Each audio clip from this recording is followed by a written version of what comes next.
Hello and welcome back to the Memphis Regional stream. We're streaming every round of top 8. Trevor, how are you feeling? Pretty good. Here, getting ready to start. And now, we did have a little blip in what we were saying last time, but we're going to be doing Ian versus Jeremy first. Then we will be doing the next round of Brienne versus Max. Yes. So just a little blip there. We will still be streaming that match. So that's just going to be happening after this one, since the players were already back here. Yes, and I believe we saw both of these players on stream yesterday. Is that correct? Because I know we did see Ian. And I know we did see Ian. Yes, we did see Jeremy. I believe as well. we also did see Jeremy. So yeah, we should have all the teams we've seen already on stream. So looking at these teams again, we do still have the Xerneas Incineroar, Venusaur, and Groudon kind of core going on for Ian's team, which we saw with the Clefairy being used to good use, being able to redirect everything against the Tornadus and Kyogre that it was facing in, I believe, round 5. And as it also has the Heatran as well, which was like almost the MVP of that round. Yes. And as for on the other side, Jeremy is running the Toxicroak, Incineroar, Smeargle, Crobat, Xerneas, and what was his last restricted? Lunala, I believe. Lunala, that's right. With the interesting choice that him and Ashton both running the exact same teams. Not exactly moveset-wise, but the exact same 6 Pokemon at least. Yeah, and we are heading into team preview right now. Both these players sort of taking their time to figure out what they want to lead, because they have both very similar ideas, I think. We do see Ian locking you fairly quickly. So, Trevor, what is your game plan here? Because I know you are one of our VGC experts. Alright, so looking at the team matchup, if you are on Ian's side and you know that there's going to be the Lunala, you need some way of actually breaking it. So obviously Incineroar is going to be big with the knockoff. Being able to hit 4 times super effective would be nice. You're most likely going to be running something like Groudon, just because Groudon is your restricted of choice. As long as there is no wide guard anywhere, you might be able to hit that. You need to be able to stop the Xerneas, obviously, from being able to set up on the opposing side as well. Yes. And we will see the Groudon Venusaur lead coming out from Ian versus the Smeargle Xerneas lead from Jeremy. Very offensive leads, and that Venusaur can actually pressure with a Sleep Powder, and it doesn't have to worry because there is no Tapu Fini or Tapu Koko on either side to prevent sleep. That's very true. However, there is the interesting counterpoint, though, of Smeargle, because Smeargles have potentially been running Lovely Kiss now to be able to put grass types to sleep. So instead of Spore, if this one is carrying Lovely Kiss, but nope, this turn we're just going to see a Spiky Shield in order to potentially protect itself from a Sleep Powder. Oh, and we do see the Sleep Powder going into the Smeargle. And as the Geomancy just instantly goes up, though, now, on Jeremy's side. We will have to see if this Groudon is similar to the one that we saw last match, which we do believe had some sort of boosting item, since it dealt over 50% to that Xerneas, even at -1 with the Precipice Blades. We might possibly see that. Another option is it could be Swords Dance, or it could just straight go for the Precipice Blades here. All right, we'll be getting a good amount of information based on how much damage this does to Jeremy Xerneas. So non-intimidated, we can see that it actually does quite a hefty amount of damage, almost doing around half to it. However, and we see accuracy falling on the Smeargle is going to be a big factor, because if we are fishing for potential Lovely Kisses or Spores this turn, probably not going to happen now, and I think the safer route of Follow Me might be coming out to redirect Venusaur's attack. Very true, very true. Like, Moody is such a very unpredictable ability because it randomly chooses one stat to decrease and another one to increase. So you sort of have to get lucky with your stat boosts and debuffs to try and maintain the upper hand. Absolutely true. As we can see with its nickname, Mr. King Dice. A nice little reference there, but we can see exactly how he kind of didn't get lucky in terms of accuracy, but the special defense increase might help it in terms of a Follow Me, if it's going for that this turn, to take the Venusaur attack much nicer. We do see the Protect coming out from Groudon, likely as being Substitute is revealed on Jeremy's side, though. So we do see that come out, but we do see the Sleep Powder landing this time onto the Smeargle, putting it to sleep, but there is now a Geomancy and a Substitute set up for this Xerneas. And especially now that Ian has to try to break that sub first, meaning that Venusaur is going to be faster than that Groudon, and I don't think a Sludge Bomb will be able to break that Substitute. It's definitely going to be very close, depending on just how offensive this Venusaur is. if it is fairly offensive, I think it should be able to break the substitute, though, which then means that the Precipice Blades would be able to clean it up if it hits, but that's obviously if this Groudon can take this Moonblast, and we see that it cannot. Ooh. And I do believe this Groudon is different from the one we saw last game, seeing as like it does run Protect, meaning I do believe it could be a berry variant, right? Because I believe we saw Rindo Berry and a Pinch Berry yesterday. Yes, it could very much be one of those berries. However, as we saw here, Sludge Bomb is enough to break the substitute, which means another Sludge Bomb should be able to clean up this Xerneas. Yes, that means the Sludge Bomb does at least 25% to the Xerneas, since that substitute does have consists of 25% of that Xerneas' HP. As we see, Incineroar hit the field, being able to be pressuring off with Fake Outs. So the question now is, if you are on Jeremy's side, obviously Fake Out's going to be a big threat to you, but do you try and protect the Xerneas in order to stop the Fake Out, or do you want to maybe try and get risky and go for an attack? But the issue here is the Venusaur obviously going to be potentially able to kill you if you don't answer it. I mean, I would probably opt to protect because you do have Sleep Powder, Sludge Bomb, and Fake Out, all being very threatening things to your Xerneas in this moment. So just being able to eliminate the Fake Out from this scenario would be very valuable for Jeremy. Another issue here is the Smeargle. If Smeargle does wake up, it can go for a Follow Me if Incineroar doesn't fake it out. So we might potentially see a double into the Smeargle, calling a Xerneas Protect as well. Now, I do not know this off the top of my head, but I do believe Follow Me may be lower on the priority list than Fake Out. Is. So that means Fake Out will still hit its target, and then Follow Me will happen. And we see that a potential probably Spiky Shield being gone for, since the priority was up there above Fake Out. And so we do not see the double into the Smeargle, but it does still stay asleep, which means this next turn it is guaranteed to wake up. Ooh, we do see a speed buff. Boost comes out, though. Special defense dropping. Smeargle is very frail in the first place, so it doesn't really hurt it too much. So we will have to see whether or not this Smeargle can wake up this turn. And this Xerneas is decently free to go on the offensive, going for a Moonblast, most likely into that Incineroar. Let's see if this can knock it out. And it does also knock out Incineroar cleanly, which shows that it's most likely not going to be an Assault Vest Incineroar. Now, as Sleep Powder does land, though. All right, now both Pokemon on Ian's. Oh, never mind. As we see, Lovely Kiss is revealed, which also then puts the Venusaur to sleep now. You called it, Trevor. That is a Lovely Kiss Smeargle being able to retaliate and get that sleep on that Venusaur. And the sun does go away, and I don't believe Ian has any way to get the sun back up since his Groudon is down, and I highly doubt that he's running a Sunny Day Clefairy. And as we see here now, Xerneas comes back on the field, but Smeargle is currently, I believe, at +1 accuracy and +1 speed, which means it's going to be outspeeding this Xerneas and has 100% accurate Lovely Kiss to be threatening. So we're probably going to have a field that's entirely asleep this turn, and we're just going to see, can Jeremy's Xerneas wake up and fire off a Moonblast into Ian's Xerneas, eliminating almost all the threats that it has on the field. Yeah, as for right now, though, everything's going to have to take their one guaranteed sleep turn here, so we're just going to see this go off for both Xerneas and the Venusaur, but Xerneas does outspeed the Smeargle, which means it probably did get a second speed drop then at some point. So that means we do have neutral speed Smeargle, unless it got way too many drops.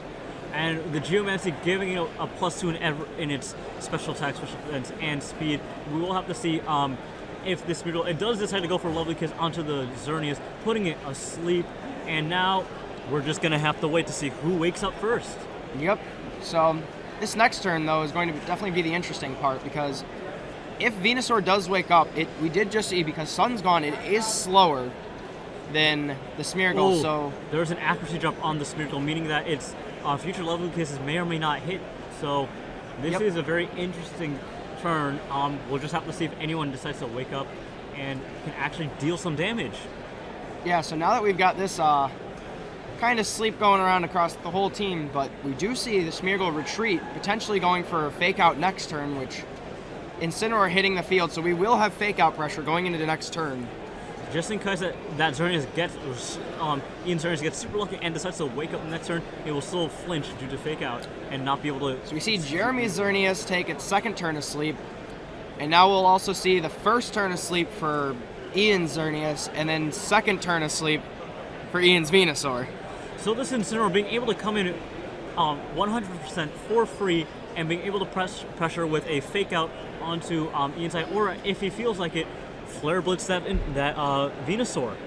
That is definitely an option. However, looking at Ian's team, it is most likely going to be... Here comes a Moonblast going into the You do have Venusaur. the wake up, so this will break the Focus Sash that is most likely there. And Incineroar didn't go for any attack, or it didn't go for fake out, so it is going for an attack, but we do see Sleep Powder, and the Incineroar does dodge the Sleep Powder. And the Flare Blitz going into that Venusaur, taking out no more Sleep Powders coming out from Ian. So now it's his Xerneas against the world right now, and I believe Jeremy, he still has his Smeargle in the back, being able to pressure with Lovely Kiss and a possible fake out. Yep, so now we're just sitting in the position of Xerneas has to wake up and be able to kill from here with a Dazzling Gleam, but... We will see a Moonblast. Let's see how much this does. This does over 50%. Little over half, and the special attack drop might matter when it goes for the Dazzling Gleam here, whether or not it picks up this kill or not. It not. It does not pick up the kill, though, because of the special attack drop, and that massively changes things now. Here comes the Flare Blitz. Is it enough to pick up? It is not enough to pick up the KO onto the Xerneas, but next turn, this Xerneas is most likely going to fall because even if it can somehow get lucky and defeat both these Pokemon with the Dazzling Gleam. Yep. As we do see Ian forfeit this game because of that special attack drop. In terms of like how much that mattered, it definitely did, because if Xerneas dies, we see that Incineroar takes over 50% from the Dazzling Gleam. And then every time there's a fake out on the field, all he has to do is protect, and he can easily clean this game up with just Dazzling Gleam spamming through the team. Very, very true, Trevor. Now, especially since that special attack drop allowed it, so it was still Xerneas against 4 different Pokemon, and that's just like, it's not a very favorable matchup, even for a powerful sweeper like Xerneas. Yeah, as low as it might have been, I think it's very possible that Xerneas would have cleaned up the game, since we did see that it did have Dazzling Gleam on Ian's side as opposed to the substitute on Jeremy's side, so... All right, we are heading into team preview. Ian locking in, fairly confident into what he needs to bring for this game. We're just gonna have to see how both players decide to lead. And we are heading straight into the match. I hope you are ready for this second match of the our second streamed round of Top Cut here at Memphis Regionals. So something to note, though, is now Ian has seen the Lovely Kiss. That could be something he plays around a little bit. Just because he does know that it's there, so he can potentially go for fake outs into it, or try and pressure it more by putting it to sleep before it can put his team to sleep. Now we will see the same leads from both sides, the Venusaur Groudon from Ian and the Xerneas Smeargle from Jeremy. Both fairly confident in that this is what they need to do. They just need to adapt their play style to try and get the W. Yeah, I think the game was very much winnable from both sides. Obviously, the special attack drop being huge. Sleep turns are also a huge factor when everyone's pressing Sleep Powder and Lovely Kiss. All right, we will have to see. Will this Xerneas decide to Geomancy turn 1, I believe, as it did last game, and we're just going to have to see how this plays out, because that is not a choice banded Groudon. It did not do over 50% to that Xerneas. However, it did come very close, showing that it is offensive as opposed to the ones that we have seen before on stream. So we do know that it could pressure that, and if we throw a Sludge Bomb in there as well, we could potentially just see a straight knockout. That's very true. Since Sludge Bomb was able to eliminate that substitute, meaning it does at least 25% to a +2 Xerneas. And we do see the Sleep Powder come straight away into the Smeargle, so Smeargle now having to go to sleep, and now that it did fake out, though, it's got to take one guaranteed turn next turn at least. And we do see Geomancy coming out from Xerneas, and the Groudon, since it was fake out, cannot move this turn. However, we do know that we're likely seeing Focus Sash sitting on this Venusaur, and it does have Sleep Powder, so it is going to be able to fire off one potential Sleep Powder. We did see Moonblast kill Groudon, though, but this Groudon is carrying Protect. Now, we still do not know the item on this Groudon, right? Because it's not some sort of damage boosting item as in last game. It's some sort of berry item that could probably allow it to tank a hit from a possible Grass Knot or restore its HP like with a Figgy Berry. That's very true. So we've got to see the game, though. There's going to be a 50-50 having to be called here, because if Jeremy goes offensive with Moonblast and tries to kill this Groudon, obviously he takes care of the Groudon, but if a Sleep Powder gets fired off, then he's in a really bad spot. But if he goes for Substitute instead, and Sleep Powder does go into it, he's in a very good spot to just win the game. And Moonblast just takes out that Groudon immediately, and Jeremy does swap in the Lunala into... But the Sleep Powder miss on that Xerneas means that we are still in the spot that it is ready to sweep the game still. Now here comes Incineroar, being able to pressure both of Jeremy's Pokemon with a fake out onto Xerneas. Only onto Xerneas. And a very powerful knockoff onto that Lunala, being ×4 effective. I don't know if Shadow Shield can effectively counter that massive amount of damage. It definitely can. With Shadow Shield being that it's only 2 times as effective and how bulky it is, it can take the knockoff perfectly fine. It doesn't enjoy taking it, obviously, but it should be able to take it. But we are still now in the situation of likely having to protect the Xerneas. So the question is, if he did double into... Nope, he did just go for a double protect to stall out this fake out instead. I mean, this is also very helpful because he's also stalling out the Sun, waiting for that Venusaur just to slow down so he can easily hit it with both of his fast As we did see that he did call the protect, obviously, on the Xerneas with a double into the Lunala, but still not going to be able to do too much, though, in this upcoming turn, since the only threat right now is the Venusaur, which means he could potentially just substitute up in its face. I mean, all what he has to do is Moonblast his Incineroar, because we did see that a +2 Moonblast took it out last game, and we will see the Moonblast coming here, taking out the Incineroar. And the question is, will this Lunala go for a possible Psy Shock onto that Venusaur? And another miss. Oh. And we see Psych Up happen and the handshake go out, knowing that this is over. These 2 Sleep Powder misses and effectively a Geomancied up Lunala and a Geomancied up Xerneas mean that this game is clean over at this point. I mean, that is very true, because all what he has to do is target down the Xerneas and then double target the Venusaur next turn, and he pretty much has the game. All right. Wow, this was the match was forfeited. As we by do see Ian. the match forfeit come out, knowing that, like we said, the game was pretty much over at that point.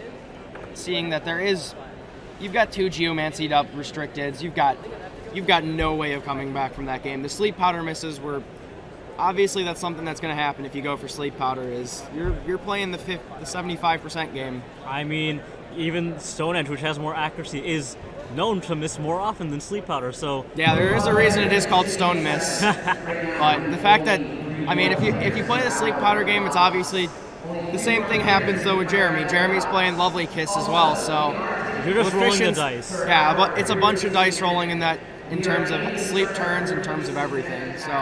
All right, so we are going to be back very shortly with a player interview, so please stay tuned.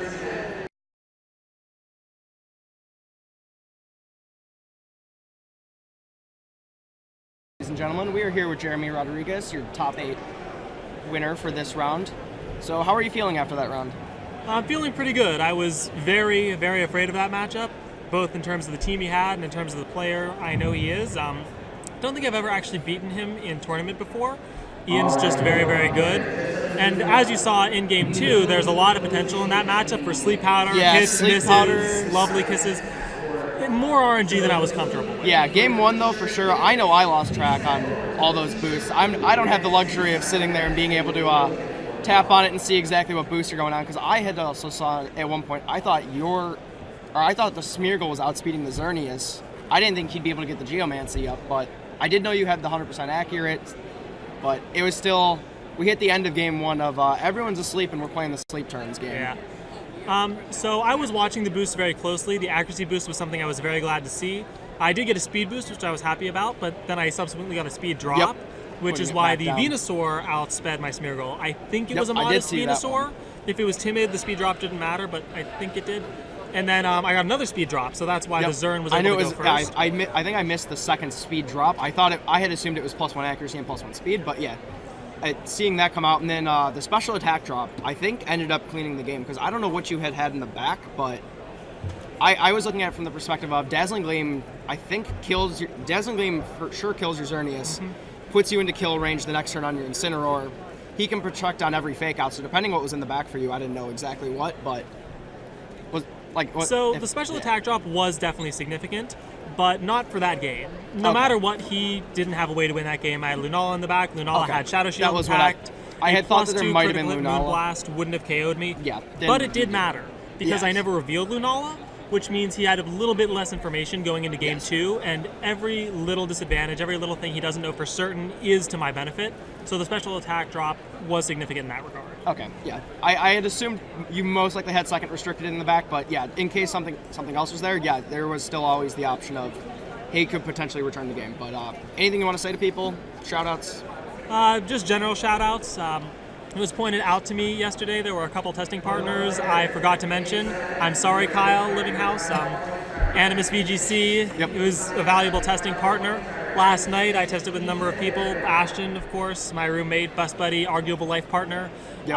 I also tested with Life Orb, Joseph. I did a couple games with Ketchup Plant. He's a Dutch player. Yep. I know Ketchup. Yep. Now I'm forgetting somebody else, so I guess I'll just have to win top 4 and shout them out there, If right? you win top 4, try and remember them and give them the shout-outs. Yeah. Yeah, that'll be all.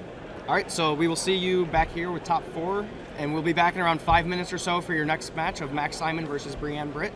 And stay tuned.